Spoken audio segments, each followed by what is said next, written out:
Hello friends, அனைவருக்கும் வணக்கம். இந்த வீடியோவில் நம்ம என்ன பார்க்க போகிறோம் அப்படின்னா 42வது அரசியலமைப்பு சட்ட திருத்தம் எந்த பொருட்களை எல்லாம் உள்ளடக்கியது அப்படின்றத பார்க்கலாம். ஏன் இந்த சட்ட திருத்தத்தை மட்டும் நம்ம தனியாக பார்க்குறோம் அப்படின்னா, இதை என்ன சொல்கிறாங்கன்னா, ஒரு மினி கான்ஸ்டிடியூஷன் அப்படின்னு சொல்லக்கூடிய அளவுக்கு ரொம்ப முக்கியமான திருத்தங்கள்லாம் இதுக்குள்ளே நடந்திருக்கு அப்படின்றத நம்ம சொல்லலாம். அதே மாதிரி இதை சிறிய அரசியலமைப்புன்னு சொல்லுவாங்க, குறு அரசியலமைப்பு என அழைக்கப்படும் சட்ட திருத்தம் எது அப்படின்லாம் கேட்டாங்கன்னா 42வது அரசியலமைப்பு சட்ட திருத்தம் 1976 நவம்பர் 11 இந்திரா காந்தி அம்மையார் அவர்களால் கொண்டு வரப்பட்ட ஒரு முக்கியமான திருத்தம். இது உள்ள என்னென்னலாம் பொருட்கள் உள்ளடக்கி இருக்குது, என்னென்ன சேஞ்சஸ்லாம் நடந்திருக்கு அப்படின்றத பார்க்கலாம். முகப்புரை நமக்கு தெரியும், பிரியாம்பிள் அப்படின்னு சொல்லுவோம். அமெரிக்காவிலிருந்து பெறப்பட்ட ஒரு முறை. ஓகேவா, இது அப்ஜெக்டிவ் ரெசல்யூஷன், அதாவது குறிக்கோள் தீர்மானம் அப்படின்ற ஒரு பெயரில் இருந்திருக்கும். இந்த மாதிரியான முறை நம்ம இந்திய அரசியலமைப்பில் இருந்தால் நல்லாயிருக்கும் அப்படின்னு சொல்லிட்டு ஜவஹர்லால் நேரு அவர்கள் என்ன பண்ணுறாங்க, அரசியலமைப்பு நிர்ணய சபை 3வது கூட்டம் நடக்கும் டிசம்பர் 13 அந்த கூட்டத்தில் அறிமுகப்படுத்துவார் இந்த முகப்புரையை. அந்த முகப்புரையில் இருக்கக்கூடிய முக்கியமான வார்த்தைகள் என்னென்ன அப்படின்றத நம்ம தெரிஞ்சுக்கணும். இந்த முகப்புரைன்றது எப்படி ஆரம்பிக்குது அப்படின்னா, இந்திய மக்களாகிய நாம் அப்படின்னு சொல்லிட்டு நமக்கு ஆரம்பிக்கும். ஓகேவா, இந்திய மக்களாகிய நாம் அப்படின்ற நமக்கு ஆரம்பிக்கும். We are the people of India அப்படின்னு சொல்லிட்டு ஆரம்பிக்கும். இதில் இருக்கக்கூடிய 5 வார்த்தைகள் அப்படின்னு பார்க்கும்போது, இந்தியா என்பது இறையாண்மை கொண்ட சமத்துவ சமய சார்பற்ற, அதாவது மதச்சார்பற்ற ஜனநாயக குடியரசு, அதாவது மக்களாட்சி குடியரசு அப்படின்றத சொல்லியிருக்கோம். ஓகேவா, அதில் ஆரம்பத்தில் அந்த சமதர்ம சமய சார்பற்ற அப்படின்ற வார்த்தைலாம் இல்லை. இந்த 42வது சட்ட திருத்தம் கொண்டுட்டு தான் என்ன பண்ணாங்க, இறையாண்மைக்கு அப்புறம் சமத்துவ ஓகே, சமதர்ம சமய சார்பற்ற அப்படின்னு சொல்லிட்டு வருதுல்ல. இந்த மாதிரியான வார்த்தைகளெல்லாம் அதுக்கப்புறம் தான் இணைச்சாங்க. இந்த ஒருமைப்பாடு அப்படிங்கிற ஒரு வார்த்தை பார்த்தோம்னா அந்த வார்த்தைகளில் வராது, முகப்புரையிலேயே வேற ஒரு இடத்துல சேர்த்துருப்பாங்க. ஓகேவா, ஒருமைப்பாடுங்கிற வார்த்தையும் இந்த முகப்புரையில் வரணும் அப்படின்னு சொல்லிட்டு சேர்த்துருப்பாங்க. நம்ம சிம்பிளாக தெரிஞ்சுக்கணும், முகப்புரையில் சமதர்ம சமய சார்பற்ற ஒருமைப்பாடு என்ற 3 வார்த்தை எந்த திருத்தத்தின் மூலம் சேர்க்கப்பட்டது அப்படின்னு கேட்டாங்கன்னா 42வது அரசியலமைப்பு சட்ட திருத்தம் 1976 அப்படின்னு சொல்ல வேண்டியதான். அதே மாதிரி நமக்கு தெரியும், அடிப்படை கடமைகள் அப்படின்றது அரசியலமைப்பு சட்டம் உருவாகும் போது நம்ம அடிப்படை கடமைகள் ஃபண்டமெண்டல் டியூட்டிஸ் அப்படின்றது நம்ம கான்ஸ்டிடியூஷனில் இல்லை. அப்போ என்ன பண்ணாங்க அப்படின்னா 42வது அரசியலமைப்பு சட்டத்திட்டத்தில் என்ன பண்ணுறாங்க, இந்த மாதிரி மக்களுக்குன்னு சில கடமைகளை வகுத்து கொடுக்கணும் அப்படின்னு சொல்லிட்டு என்ன பண்ணுறாங்க, அடிப்படை கடமைகள் அப்படின்னு சொல்லிட்டு உருவாக்குறாங்க. ஒரு 10 கடமைகள் அதில் சொல்லியிருப்பாங்க. அதே மாதிரி புதிதாக 4A அப்படின்ற ஒரு பகுதியை உருவாக்குறாங்க. அரசியலமைப்பில் என்ன பண்ணுறாங்க அப்படின்னா 4A அப்படின்னு சொல்லிட்டு ஒரு பகுதியை என்ன பண்ணுறாங்க, நமக்கு உருவாக்குறாங்க. ஓகேவா, அதே மாதிரி அதுக்குன்னு ஒரு ஆர்டிகிள் உருவாக்குறாங்க. அடிப்படை கடமைகளுக்குன்னு ஆர்டிகிள் வேணும் இல்லையா. சரத்து 51 ஏ அப்படின்னு சொல்லிட்டு என்ன பண்ணுறாங்க, ஒரு ஆர்டிகிளையும் உருவாக்குறாங்க. ஸ்வரன் சிங் அப்படின்றவருடைய பரிந்துரையின்படி 8 கடமைகள், மொத்தம் 8 கடமைகள் அதில் இணைக்கிறாங்க. ஓகேவா, அதே மாதிரி 42வது சட்ட திருத்தத்தின்படி 10 மாறுது. ஓகேவா, 10 கடமையாக மாறியது அப்படின்றதையும் நமக்கு சொல்லியிருக்காங்க. அதே மாதிரி 86வது சட்ட திருத்தத்தின்படி 11 கடமையாக மாறியது. அந்த 11வது கடமை எதுன்றது நமக்கு ரொம்பவே முக்கியம். அதேமாதிரி 86வது சட்ட திருத்தம்ன்றது எப்போ வந்துச்சு அப்படின்னா 2002.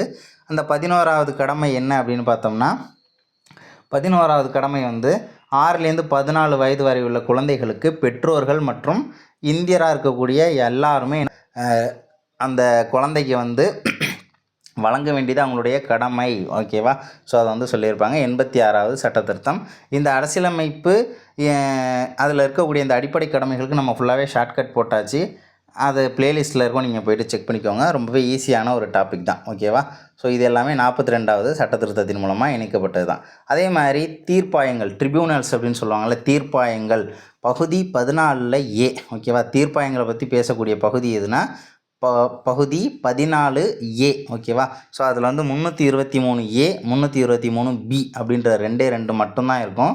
அந்த 323Aன்றது நிர்வாக தீர்ப்பாயத்தை பற்றி சொல்கிறது, 323Bன்றது இதர தீர்ப்பாயத்தை பற்றி சொல்லக்கூடியது அப்படின்றதையும் நினச்சிக்கோங்க. ஓகேவா, ஆனால் இந்த 2 ஆர்டிகிள்ஸ் மட்டும்தான் அதில் 323A 323B அப்படின்றது மட்டும்தான் அதில் இருக்குது, மறந்துடாதீங்க. அடுத்தது DPSP, directive principles of state policy அப்படின்னு சொல்லியிருப்பாங்க, அரசு நெறிமுறை உறுத்தும் கோட்பாடுகள். அதில் 42வது அரசியலமைப்பு சட்ட திருத்தத்தின்படி என்னென்னலாம் இணைச்சாங்க அப்படின்றத நம்ம தெரிஞ்சுக்கணும். 39A, அதுமாரி 43A 48A ஸோ 39F இதெல்லாம் குழந்தைகளுடைய ஆரோக்கியத்தை பற்றி பேசக்கூடியது 39F. 39A என்ன சொல்லுதுன்னா இலவச சட்ட உதவி. எல்லாருக்குமே இப்போ வறுமையில் இருக்கிறவங்களுக்கும் இலவசமாக சட்ட உதவின்றது கிடைக்கணும்ல. ஸோ அப்போ வந்து மக்களுக்கு வந்து இலவச சட்ட உதவியை கொடுக்கறதுக்கு வந்து வழிமுறை செய்து தர வேண்டியது அரசோட கடமை அப்படின்னு சொல்கிறது தான் அந்த 39A. ஸோ அதெல்லாம் வந்து 42வது சிஏ அப்படி தான் வந்து சேர்க்குறாங்க. அதேமாரி 43Aங்கிறது தொழிலாளர் நலனுக்கானது. ஓகேவா, தொழிலாளர்களுடைய நலனுக்கானது. அதே மாதிரி 48A அப்படிங்கிறது வந்து பார்த்தோம்னா காடுகள், வனவிலங்குகள், ஸோ வனவிலங்கு பாதுகாப்பு, ஸோ இதெல்லாமே வந்து அரசாங்கத்தோட கடமை அப்படின்னு சொல்கிறது தான் 48A. ஸோ அதையும் என்ன பண்ணியிருக்காங்க அப்படின்னா டிபிஎஸ்பியில் தான் இருக்குது, 42வது சட்ட திருத்தம் மூலமாக இணைச்சிருக்காங்க. அதே மாதிரி லோக்சபா மற்றும் சட்டமன்றத்தின் ஆயுட்காலம் வந்து 5 வருஷத்துலேருந்து வந்து பார்த்தோம்னா 6 வருஷமாக மாறி இருக்குது. ஓகேவா, லோக்சபா அப்படின்னா நாடாளுமன்றத்தில் இருக்கக்கூடிய மக்களவை, சட்டமன்றம் அப்படின்னா நம்ம இங்கே இருக்கு இல்லையா, அசம்பிளியில் இருக்குல்ல. ஸோ இந்த சட்டமன்றத்தினுடைய ஆயுட்காலம் 5 வருஷத்துலேருந்து என்ன பண்ணுறாங்க அப்படின்னா 6 வருஷமாக மாற்றுறாங்க. ஆனால் இப்போ இருக்கிறது 5 தான், திரும்ப 5ஆக மாறி இருக்கும். 5லேருந்து 6 வருஷமாக மாற்றினது எந்த சட்ட திருத்தம் அப்படின்னா 42வது சட்ட திருத்தம். அதே மாதிரி ஆர்டிகல் 172ங்கிறது சட்டமன்றத்தை பற்றி பேசுது. ஆர்டிகல் 83 அப்படிங்கிறது மக்களவை, நாடாளுமன்றத்தில் இருக்கக்கூடிய மக்களவை, அதாவது லோக்சபாவை பற்றி பேசக்கூடிய ஒரு ஆர்டிக்கிள். ஆர்டிகல் 172 சட்டமன்றம், ஆர்டிகல் 83ங்கிறது லோக்சபா, மக்களவை. அடுத்தது என்ன அப்படின்னா குடியரசுத் தலைவர் அமைச்சரவையின் ஆலோசனையை கட்டாயமாக கேட்டு நடக்க வேண்டும். ஆர்டிகிள் 74(1) அதை பற்றி பேசுது. ஆனால் இந்த விஷயத்தை, இந்த ஆர்டிகிளை வந்து இணைச்சது வந்து பார்த்தோம்னா 42வது அரசியலமைப்பு சட்ட திருத்தம் மூலமாக தான். குடியரசுத் தலைவர் அமைச்சரவையின் ஆலோசனையை கட்டாயமாக கேட்டு நடக்க வேண்டும். ஏன் அப்படின்னா குடியரசுத் தலைவர் அப்படின்றவர் ஒரு பெயரளவிலான தலைவர் அப்படின்னு சொல்லியிருப்பாங்க. ஓகேவா, பெயரளவிலான தலைவர் அப்படின்னு சொல்லியிருப்பாங்க. ஒரு பொம்மை மாதிரி தான். ஓகேவா, அதாவது என்ன அப்படின்னா அவங்களுக்கு சில அப்பாயின்மெண்ட்லாம் வந்து குடியரசுத் தலைவர் தான் பண்ணுறாங்க. ஆனால் இவங்களை அப்பாயிண்ட் பண்ணலாம் அப்படின்னு சொல்லி ரெக்கமெண்ட் பண்ணுறது யாருன்னா அது அமைச்சரவை தான். ஓகேவா, எந்த ஒரு நிர்வாக விஷயம் நடந்தாலுமே அது பிரசிடெண்ட்டோட கையெழுத்து ஆனதுக்கப்புறம் தான் அது செயல்படுது, நடைமுறைக்கு வருது. ஆனாலும் அதோட முக்கியமான ஒரு கருவாக இருக்கிறது வந்து பார்த்தோம்னா நாடாளுமன்றம் தான். ஏன் அப்படின்னா நாடாளுமன்றத்தில் இருக்கக்கூடிய உறுப்பினர்கள் தான் வந்து மக்களால் தேர்ந்தெடுக்கப்பட்டவங்க. ஓகேவா, குடியரசுத் தலைவர் அப்படிங்கிறவர் எல்லாத்துக்கும் ஹெட், அரசின் தலைவர். ஆனால் பிரதமர் வந்து அரசாங்கத்தின் தலைவர். அப்போ அரசாங்கத்தை கேட்டு தான் அரசுங்கிறது நடக்கணும் அப்படின்ற மாதிரி. ஓகேவா, ஆர்டிகிள் 74(1) இது வந்து 42வது சிஏ அப்படி தான் சேர்த்துருக்காங்க. அதே மாதிரி அகில இந்திய நீதிப்பணிகள் உருவாக்க வழிமுறைகள், ஆர்டிகிள் 312 அதை பற்றி சொல்லுது. அகில இந்திய நீதிப்பணிகள் உருவாக்க வழிமுறைகள் அப்படின்றதையும் 42வது சிஏ அப்படி தான் வந்து பார்த்தோம்னா சேர்த்துருக்காங்க. அதே மாதிரி குடியரசுத் தலைவர் ஆட்சியின் போது ஆயுட்காலம் ஒரு சமயத்தில் 6 மாதத்திலிருந்து 1 ஆண்டாக நீட்டிக்கப்பட்டது அப்படின்றதையும் சொல்லியிருக்காங்க. குடியரசுத் தலைவர் ஆட்சியின் போது ஆயுட்காலம் இருக்கு இல்லையா, ஒரு சமயத்தில் 6 மாதத்துலேருந்து 1 ஆண்டாக நீட்டிக்கப்பட்டது.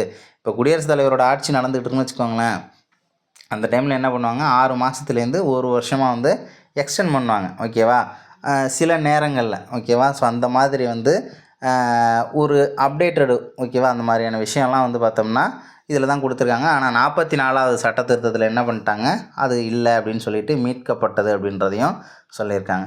ஸோ அடுத்தது ரொம்ப முக்கியமான தகவல், இது வந்து பார்த்தோம்னா மோஸ்ட் ரிப்பீட்டட் அப்படின்னே சொல்லலாம். மாநில பட்டியலில் இருந்து பொதுப்பட்டியலுக்கு சில துறைகள் மாற்றம். மாநில பட்டியலிலிருந்து மத்திய, அதாவது பொதுப்பட்டியல், மத்திய பட்டியல் கிடையாது, பொதுப்பட்டியல், கன்கரண்ட் லிஸ்ட் அப்படின்னு சொல்கிறாங்கல்ல.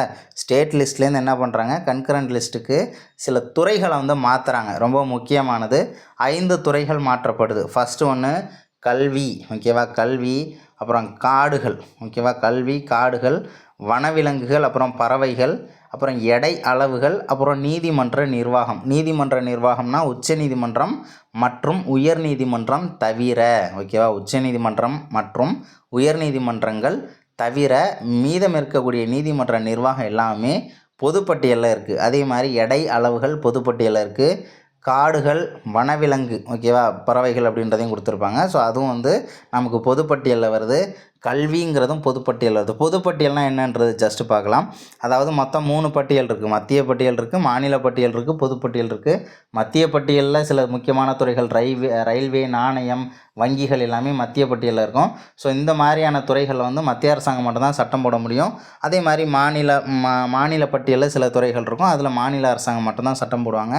பொதுப்பட்டியல் அப்படின்னு பார்க்கும்போது மத்திய அரசாங்கமும் சட்டம் போடக்கூடிய அதிகாரம் உண்டு, மாநில அரசாங்கத்துக்கும் சட்டம் போடக்கூடிய அதிகாரம் உண்டு. 2 பேருக்கும் முரண்பாடு வந்துச்சுன்னா மத்திய அரசு என்ன சொல்லுதோ அதுதான் வந்து இறுதி அப்படின்னு சொல்லக்கூடியதான் இந்த பொதுப்பட்டியல். அதில் கல்வி இருக்கிறதுனால தான் இந்த நீட் எக்ஸாமை வந்து ஒழிக்கணும் அப்படின்னு சொல்லிட்டுலாம் பண்ணுறாங்கல்ல மாநிலங்கள். அது ஏன் வந்து மாநிலங்களால் முடியலை அப்படின்னா அது மத்திய அரசு 2 பேருக்கும் முரண்பாடு வந்துருச்சா, மாநிலத்துக்கும் மத்திய அரசுக்கும் முரண்பாடு வந்துருச்சு. அவங்க வேணுங்கிறாங்க, இவங்க வேணாங்கிறாங்க. ஆனாலும் அவங்க சொல்கிறது தான் இறுதிங்கிறதுனால தான் இன்னமும் நீட் அப்படின்றது இருக்குது. அதுதான் பொதுப்பட்டியல். இருந்தாலும் இந்த 5 துறைகள் அப்படிங்கிறது ரொம்பவே முக்கியமானது. அதே மாதிரி பாதிக்கப்பட்ட பகுதியில் மட்டும் இராணுவ வரிசையை பயன்படுத்தலாம் அப்படின்னு சொல்லியிருக்காங்க. ஓகேவா, இராணுவம் வந்து பார்த்தோம்னா நம்ம பாதிக்கப்பட்ட பகுதியில் மட்டும் பயன்படுத்தலாம். அதாவது இன்னும் சொல்லணும்னு வச்சுக்கோங்களேன், தமிழ்நாட்டில் வந்து பிரச்சனை போயிட்டுருக்குன்னு வச்சுக்கோங்க. தமிழ்நாட்டில் ஏதோ ஒரு அரசியல் குழப்பம் நடந்துகிட்ருக்கு, ஒரு பெரிய பிரச்சனை கலவரம் நடந்துக்கிட்டு இருக்குது. அப்போ என்ன பண்ணலாம் அப்படின்னா, எந்த பகுதியில் பாதிப்பு நடந்திருக்குதோ, குறிப்பாக சொல்லணும்னா இப்போ தூத்துக்குடி, ராம்நாடு, ஸோ இந்த பகுதியில் வந்து பாதிப்பா அப்படின்னா ஸோ அந்த பகுதியில் மட்டும் என்ன பண்ணலாம், இராணுவத்தை வந்து நீங்கள் உள்ளே அனுப்பலாம். இந்தியா ஃபுல்லாக வந்து பாதுகாப்பு போடணும், இல்லை அந்த ஸ்டேட்டு ஃபுல்லாக வந்து நீங்கள் இதெல்லாம் அந்த பாதுகாப்பு பணிக்கு ஆர்மியை ஃபுல்லாக வந்து அனுப்பணும் அப்படின்றதெல்லாம் தேவையில்ல. எந்த பகுதியில் பாதிப்பு இருக்கோ ஸோ அந்த பகுதியில் மட்டும் நீங்கள் என்ன பண்ணலாம், இராணுவத்தை பயன்படுத்திக்கலாம். ஓகேவா, இராணுவ வரிசை, அதை வந்து இராணுவத்தை அப்படின்னு சொல்லிட்டு மாற்றிக்கோங்க. அடுத்தது வந்து தேச துரோக செயல்கள் பிரிக்கப்பட்டு அவற்றை ஒடுக்க பாராளுமன்றம் சட்டம் இயற்றலாம். இது வந்து நமக்கு அந்தளவுக்கு முக்கியம் கிடையாது. ஆனால் பாதிக்கப்பட்ட பகுதியில் இந்த இராணுவத்தை பயன்படுத்தலாங்கிறது, அதேமாதிரி இந்த 5 துறைகள் மாற்றினது, பிரியாம்பிளில் வந்து வார்த்தைகள் சேர்த்தது, அதே மாதிரி வந்து சட்டமன்றம், நாடாளுமன்றம், லோக்சபாவுடைய காலம் அதை வந்து பார்த்தோம்னா என்ன பண்ணுறாங்க, 6 வருஷமாக மாற்றுறாங்க. ஸோ அது வந்து நம்ம என்ன பண்ணணும், தெரிஞ்சுக்கணும்.